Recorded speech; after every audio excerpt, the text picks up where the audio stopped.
Hello guys, welcome back to my another mini vlog. তোমরা সবাই কেমন আছো? আশা করছি একদমই ভালো নেই আমারই মতো। 43 ডিগ্রি গরমে কি থাকা যায় ভালো? তো যাই হোক, এইদিকে বোন আঁকছিল হালকির ছবি। হ্যাঁ, একদমই কিন্তু আঁকা কখনোই শেখেনি ছোটোবেলা থেকে, কিন্তু কত সুন্দর আঁকে, ট্যালেন্টেড বোন আমার। তো যাই হোক, পুরোটাই আঁকছিল এই পেনে করে। পেনটা স্কেচ পেন তো না, এটা জেল পেন। হ্যাঁ, জেল পেনে করে আঁকছিল।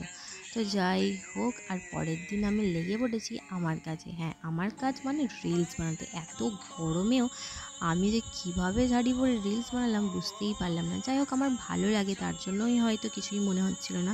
রিলসগুলো আছে আমার ইনস্টাতে, দেখতে পারো তোমরা গিয়ে। তো যাই হোক, পরের দিন আমাদের বিয়েবাড়ি ছিল, মানে বিয়েবাড়ি আছে, এখনও যাইনি, মানে কালকে গতকাল আছে। তার জন্য মেহেন্দিটা আমি গতকাল আছে, কেন আগামীকাল আছে, গতকাল আমি মেহেন্দিটা পরলাম। তো যাই হোক, তারপর বোনই পরিয়ে দিল, একদম সুন্দর করে পরিয়ে দিয়েছিল। আর একটা হাতে মেহেন্দি পরাতে পরাতে আর একটা হাতে যখন শুরু করেছে মেহেন্দি শেষ, তো পরে নিয়ে এসে আবার মেহেন্দি পরিয়ে দিল বোন। একদম পারফেক্টলি পরায়, আর খুবই সুন্দরভাবে। দেখো কত ট্যালেন্টেড, তাই না? তো কেমন হয়েছে অবশ্যই জানিও। আজকের ভিডিও এই পর্যন্ত, সকলে ভালো থেকো, টাটা।